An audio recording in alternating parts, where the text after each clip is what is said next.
এই বাপ, তোমরা যারা সিজদা করো না, তোমরা বলো না বাজান, বলো না এই দরদি ভাই চিৎকার করে বললাম, তুমি যদি বলো তোমার পায়ে ধরতে, আমি পায়ে ধরতে রাজি।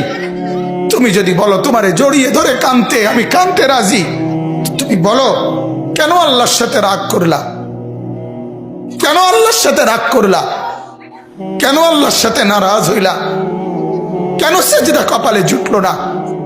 কেন মালিকের সাথে সারাদিনের এত কিছুর বিনিময়ে আল্লাহ তাআলা একটা মিস কল দিলে, 2 সেকেন্ডের একটা মিস কল দিলে বন্ধু তুমি টের পাও তোমার মোবাইলে মিস কল আসছে, এত বড় মসজিদে 6টা মাইকের হরন দিয়া আল্লাহু আকবার বলে তোমারে ডাক দেয়, তোমার একটাবারও কানে লাগে না, বিবেকে লাগে না।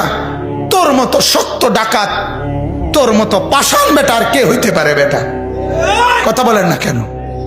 তুই ডাকাত, কত বড় ডাকাত। ওয়ায়াউমা তাকুমুস সাআতু ইউবলিসুল মুজরিমুন। আল্লাহ তাআলা বলেন যখন হাসরের মাঠ কায়েম হবে, হাসরের মাঠ যখন কায়েম হবে, নাফরমানরা, পাপীরা, সমস্ত অপরাধীরা হাসরের মাঠের দৃশ্য এক নজর চতুর্দিক দেখার পর, অবস্থাটা উপলব্ধি করার পরই ইউবলিসুল মুজরিমুন, আল্লাহ বলে সব পাপীরা একেবারে ভেবাচেকা, একেবারে এলোমেলো, অস্থির, পেরেশান হয়ে যায়। হায়, এখন কি হবে? এখন কি হবে? হাসরের ময়দানে দাঁড়িয়ে দেখবে আল্লাহ নবী সাল্লাল্লাহু আলাইহি সাল্লাম বলেন 2টা কদম, শুধুমাত্র 2 পাও রাখা যায় যতটুকু জায়গা। আল্লাহ রাসূল সাল্লাল্লাহু আলাইহি সাল্লাম বলেন একজন মানুষ হাসরের ময়দানে শুধু এতটুকু জায়গায় বরাদ্দ পাবে। 1 সুতা ডানে বামে সামনে পিছনে আগ পিছ করতে পারবে না, 1 সেকেন্ডের জন্য বসতেও পারবে না।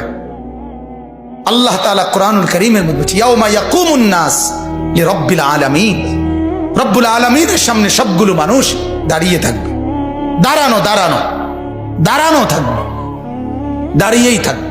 মাথার 1.5 হাত উপরে সূর্য, আল্লাহ বলবে সূর্য তোর সমস্ত তাপ আজ ছেড়ে দে, খুলে দে তোর সব তাপ। পায়ের নিচের জমিন উত্তপ্ত তামার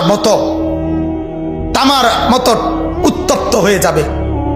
এরপরে আল্লাহ পাক রব্বুল আলামিন ফেরেশতাদেরকে দিয়ে জাহান্নামকে, কোরআনের স্পষ্ট আয়াত ওয়াজিআ ইয়াউমা ইদিম বিজাহান্নাম, হাসরের ময়দানে এরকম পাশে জাহান্নাম